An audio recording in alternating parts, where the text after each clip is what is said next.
ਫਾਜ਼ਿਲਕਾ ਦੇ ਪਿੰਡ ਪੂਰਨ ਪੱਟੀ ਦੇ ਸਟੇਟ ਅਵਾਰਡੀ ਸਰਪੰਚ ਲਖਬੀਰ ਸਿੰਘ ਨੇ ਛੱਡਿਆ ਅਕਾਲੀ ਦਲ। ਕਿਹਾ ਸਮਾਜ ਸੇਵਾ ਦੇ ਖੇਤਰ ਦੇ ਵਿੱਚ ਦਿੱਤੀਆਂ ਜਾਣਗੀਆਂ ਸੇਵਾਵਾਂ। ਕੀਤੀ ਪ੍ਰੈਸ ਕਾਨਫਰੰਸ। ਫਾਜ਼ਿਲਕਾ ਦੇ ਆਹ ਰੈਸਟੋਰੈਂਟ ਦੇ ਵਿੱਚ ਅੱਜ ਪੂਰਨ ਪੱਟੀ ਪਿੰਡ ਦੇ ਸਰਪੰਚ ਲਖਬੀਰ ਸਿੰਘ ਵੱਲੋਂ ਇੱਕ ਪ੍ਰੈਸ ਕਾਨਫਰੰਸ ਦਾ ਆਯੋਜਨ ਕੀਤਾ ਗਿਆ, ਜਿਸ ਦੇ ਵਿੱਚ ਉਹਨਾਂ ਵੱਲੋਂ ਅਕਾਲੀ ਦਲ ਤੋਂ ਅਸਤੀਫਾ ਦੇਣ ਦੀ ਗੱਲ ਕਹੀ ਗਈ। ਉਹਨਾਂ ਨੇ ਕਿਹਾ ਕਿ ਉਹਨਾਂ ਵੱਲੋਂ ਸ਼੍ਰੋਮਣੀ ਅਕਾਲੀ ਦਲ ਤੋਂ ਅਸਤੀਫਾ ਦੇ ਦਿੱਤਾ ਗਿਆ ਅਤੇ ਅਸਤੀਫਾ ਪਾਰਟੀ ਪਦਾਧਿਕਾਰੀਆਂ ਨੂੰ ਭੇਜ ਦਿੱਤਾ ਗਿਆ। ਉਹਨਾਂ ਨੇ ਕਿਹਾ ਕਿ ਉਹਨਾਂ ਵੱਲੋਂ ਸਮਾਜ ਸੇਵਾ ਕੀਤੀ ਜਾਏਗੀ ਅਤੇ ਸਮਾਜ ਸੇਵਾ ਦੇ ਖੇਤਰ ਦੇ ਵਿੱਚ ਹੀ ਆਪਣੀਆਂ ਸੇਵਾਵਾਂ ਦਿੱਤੀਆਂ ਜਾਣਗੀਆਂ। ਉਹਨਾਂ ਨੇ ਕਿਹਾ ਕਿ ਕਿਸਾਨੀ ਅੰਦੋਲਨ ਤੋਂ ਪ੍ਰਭਾਵਿਤ ਹੋ ਕੇ ਉਹਨਾਂ ਵੱਲੋਂ ਭਾਰਤੀ ਜਨਤਾ ਪਾਰਟੀ ਛੱਡੀ ਗਈ ਸੀ। ਉਸ ਤੋਂ ਬਾਅਦ ਉਹਨਾਂ ਵੱਲੋਂ ਅਕਾਲੀ ਦਲ ਜੁਆਇਨ ਕੀਤਾ ਗਿਆ ਸੀ। ਹੁਣ ਉਹਨਾਂ ਵੱਲੋਂ ਅਕਾਲੀ ਦਲ ਤੋਂ ਵੀ ਅਸਤੀਫਾ ਦੇ ਦਿੱਤਾ ਗਿਆ ਹੈ। ਮੈਂ ਪਿਛਲੇ ਸਮੇਂ ਦੀਆਂ ਜਿਹੜੀਆਂ ਘਟਨਾਵਾਂ ਤੁਹਾਡੇ ਸਾਹਮਣੇ ਹੈ, ਸ਼੍ਰੋਮਣੀ ਅਕਾਲੀ ਦਲ ਜੁਆਇਨ ਕੀਤਾ ਸੀ, ਲੇਕਿਨ ਮੈਂ ਅਸਤੀਫਾ ਭੇਜਤਾ। ਸ਼੍ਰੋਮਣੀ ਅਕਾਲੀ ਦਲ ਤੋਂ ਮੈਂ ਰਿਜ਼ਾਈਨ ਕਰ ਰਿਹਾ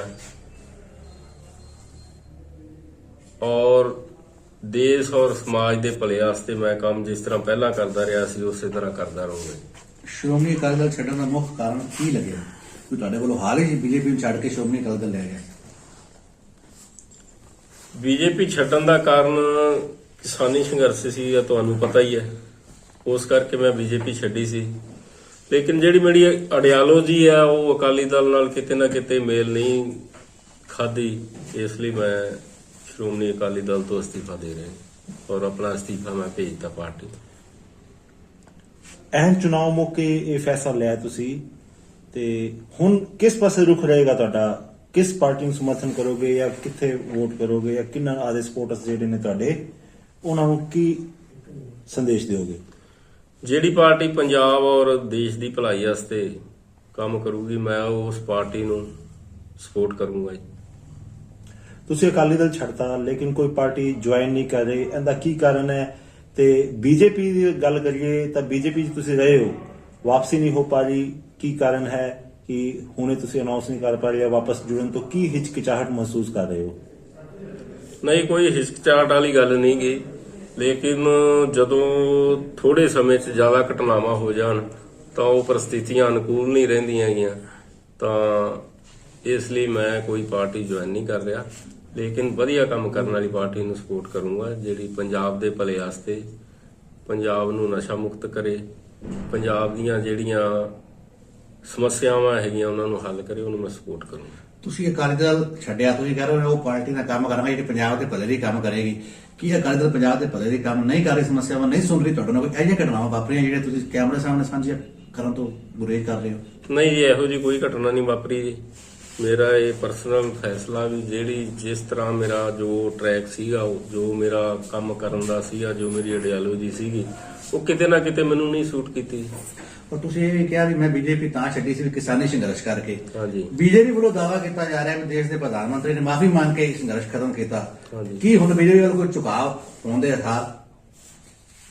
ਨਹੀਂ ਜੀ, ਜਿਸ ਤਰ੍ਹਾਂ ਬੀਜੇਪੀ ਦੀ ਪ੍ਰਧਾਨ ਮੰਤਰੀ ਜੀ ਨੇ ਮਾਫੀ ਮੰਗੀ, ਇਹ ਬਹੁਤ ਵੱਡੀ ਗੱਲ ਹੈ ਜੀ। ਔਰ ਅੱਜ ਤੱਕ ਜਿੰਨੇ ਵੀ ਐਜੀਟੇਸ਼ਨ ਹੋਏ ਆ ਉਹ ਕਿਤੇ ਨਾ ਕਿਤੇ ਫੋਰਸਲੀ ਦਬਾ ਕੇ ਕੀਤੇ, ਲੇਕਿਨ ਉਹਨਾਂ ਨੇ ਮਾਫੀ ਮੰਗ ਕੇ ਕੀਤਾ। ਉਹਨਾਂ ਨੇ ਕਿਸਾਨਾਂ ਦੀਆਂ ਮੰਗਾਂ ਮੰਨੀਆਂ ਜੀ।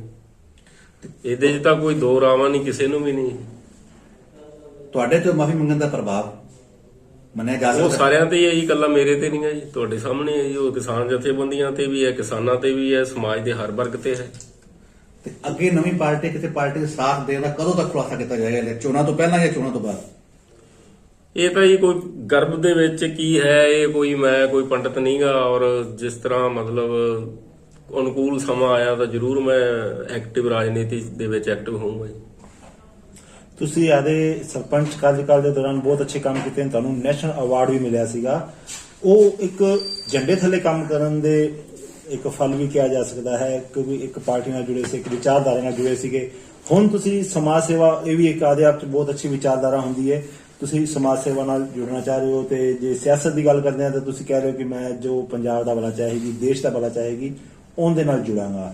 ਲੇਕਿਨ ਗੱਲ ਕਿਤੇ ਨਾ ਕਿਤੇ ਫਿਰ ਆ ਜਾਂਦੀ ਹੈ ਕਿ ਇੱਕ ਸੰਦੇਸ਼, ਇੱਕ ਉਸ ਸਰਪੰਚ ਵੱਲੋਂ ਜਿਹੜਾ ਇੱਕ ਆਈਡੀਓਲੋਜੀ ਨਾਲ ਜੁੜਿਆ ਹੋਇਆ ਸੀਗਾ ਤੇ ਦੇਸ਼ ਦੇ ਭਲੇ ਵਾਸਤੇ ਕੰਮ ਕਰਦਾ ਸੀ, ਉਹਨੂੰ ਉਹ ਮਾਨ ਸਨਮਾਨ ਮਿਲਿਆ ਸੀਗਾ। ਹੁਣ ਉਹੀ ਜਿਸ ਤਰ੍ਹਾਂ ਤੁਸੀਂ ਗੱਲ ਕੀਤੀ, ਮੈਂ ਇੱਕ ਟਰੈਕ ਤੇ ਚੱਲ ਕੇ ਆਪਣੇ ਪਿੰਡ ਦੀ ਤਰੱਕੀ ਕੀਤੀ ਔਰ ਉਸ ਦਾ ਮੈਨੂੰ ਸਮਾਜ ਦੇ ਵਿੱਚ ਔਰ ਮੇਰੇ ਇਲਾਕੇ ਦੇ ਵਿੱਚ ਮੈਨੂੰ ਮਾਣ ਸਤਿਕਾਰ ਮਿਲਿਆ ਔਰ ਮੈਨੂੰ ਖੁਸ਼ੀ ਹੋਈ ਕੰਮ ਕਰਕੇ, ਜਿਹੜਾ ਮੈਂ ਇਮਾਨਦਾਰੀ ਨਾਲ ਕੀਤਾ ਸੀ, ਬਿਨਾਂ ਕਿਸੇ ਲੋਭ ਲਾਲਚ ਤੋਂ, ਬਿਨਾਂ ਕਿਸੇ ਲਾਲਚ ਤੋਂ। ਤਾਂ ਆਉਣ ਵਾਲੇ ਸਮੇਂ 'ਚ ਮੈਂ ਉਹੀ ਸਿਸਟਮ ਹਰੇਕ ਇਨਸਾਨ ਚਲਾਉਣਾ ਚਾਹੁੰਦਾ ਹੈਗਾ ਔਰ ਮੈਂ ਵੀ ਉਹੀ ਚਲਾਉਣਾ ਚਾਹੁੰਦਾ ਸੀਗਾ। ਔਰ ਕਿਤੇ ਨਾ ਕਿਤੇ ਜਦੋਂ ਮੈਨੂੰ ਕਿਤੇ ਮੌਕਾ ਮਿਲਿਆ ਤਾਂ ਮੈਂ ਉਸ ਹਿਸਾਬ ਨਾਲ ਫਾਜ਼ਿਲਕਾ ਇਲਾਕੇ ਦੇ ਲੋਕਾਂ ਦੇ ਲਈ, ਆਪਣੇ ਜਿੱਥੇ ਇਨਸਾਨ ਦੀ ਜਨਮ ਭੂਮੀ ਹੁੰਦੀ ਹੈ ਉਹਦੇ ਲਈ ਜਿਹੜੇ ਫਰਜ਼ ਹੁੰਦੇ ਹੈਗੇ ਆ, ਉਹ ਮੈਂ ਪਹਿਲਾਂ ਵੀ ਅਦਾ ਕਰਦਾ ਰਿਹਾ ਤੇ ਹੁਣ ਵੀ ਕਰਾਂਗਾ ਔਰ ਆਉਣ ਵਾਲੇ ਸਮੇਂ 'ਚ ਵੀ ਕਰਦਾ ਰਹਾਂਗਾ।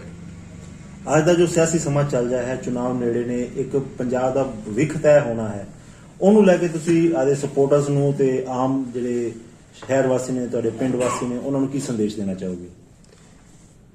ਮੇਰਾ ਇਹੀ ਵਿਚਾਰ ਹੈ ਜੀ ਵੀ ਜਿਹੜੀ ਪਾਰਟੀ ਜਾਂ ਜਿਹੜਾ ਕੈਂਡੀਡੇਟ ਫਾਜ਼ਿਲਕਾ ਇਲਾਕੇ ਦੀ ਤਰੱਕੀ ਵਾਸਤੇ ਕੰਮ ਕੀਤਾ, ਜਾਂ ਜਿਨ੍ਹਾਂ ਦਾ ਆਪਾਂ ਪਿਛਲਾ ਟਰੈਕ ਦੇਖੀਏ, ਜਿਨ੍ਹਾਂ ਨੇ ਫਾਜ਼ਿਲਕਾ ਦੇ ਲਈ ਡਿਵੈਲਪਮੈਂਟ ਕੀਤਾ, ਉਹਨਾਂ ਨੂੰ ਸਹਿਯੋਗ ਕਰਨਾ ਚਾਹੀਦਾ ਹੈ। ਕਿਸੇ ਪਾਰਟੀ ਨੇ ਅਪਰੋਚ ਕੀਤੀ ਹੈ ਤੁਹਾਡੇ ਤੱਕ ਆਪਣੇ ਨਾਲ ਜੋੜਨ ਲਈ? ਨਹੀਂ, ਫਿਲਹਾਲ ਨਹੀਂ।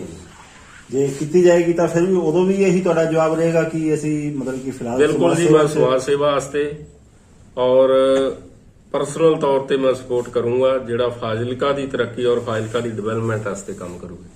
ਦੇਖੋ, ਜਦੋਂ ਤੁਸੀਂ ਕੰਮ ਕਰਦੇ ਸੀਗੇ ਉਦੋਂ ਆਂਦੇ ਕੁਝ ਰਿਸ਼ਤੇ ਰਾਜਨੀਤੀ ਤੋਂ ਵੀ ਉੱਪਰ ਹੁੰਦੇ ਆ ਜੀ। ਇਹਨਾਂ ਨਾਲ ਮੇਰਾ ਜਿਹੜਾ ਰਿਸ਼ਤਾ ਹੈ ਉਹ ਰਾਜਨੀਤੀ ਤੋਂ ਵੀ ਉੱਪਰ ਹੈਗਾ ਔਰ ਰਾਜਨੀਤੀ ਕੋਈ ਵੀ ਇਨਸਾਨ ਛੱਡ ਨਹੀਂ ਸਕਦਾ, ਇਹ ਅਟਲ ਸੱਚਾਈ ਹੈ।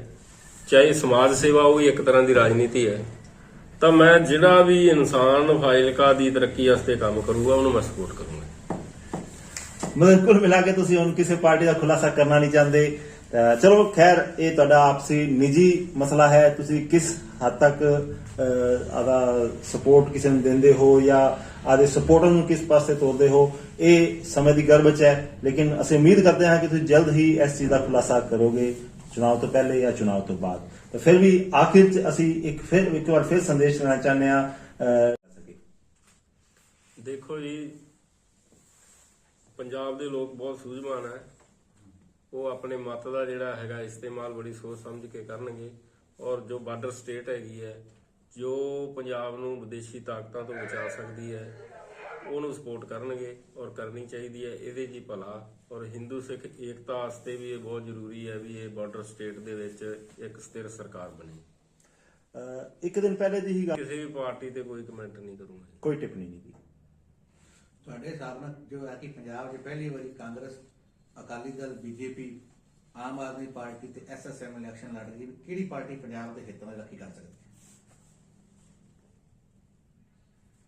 ਪੰਜਾਬ ਦੇ ਲਈ ਪੰਜਾਬ ਦਾ ਸਭ ਤੋਂ ਵੱਡਾ ਮਸਲਾ ਹੈ ਜੀ ਨਸ਼ਿਆਂ ਦਾ ਮਸਲਾ, ਪੰਜਾਬ ਦੇ ਕਰਜ਼ੇ ਦਾ ਮਸਲਾ, ਪੰਜਾਬ ਦੇ ਜਿਹੜੇ ਜ਼ਿਮੀਂਦਾਰਾਂ ਦੇ ਮਸਲੇ ਹੈਗੇ ਆ ਔਰ ਬਾਰਡਰ ਸਟੇਟ ਕਰਕੇ ਜਿਹੜਾ ਸਾਡਾ ਪਾਕਿਸਤਾਨ ਦੇ ਨਾਲ ਜਿਹੜਾ ਚੱਲਦਾ ਰਹਿੰਦਾ, ਉਹਨੂੰ ਜਿਹੜਾ ਠੋਸ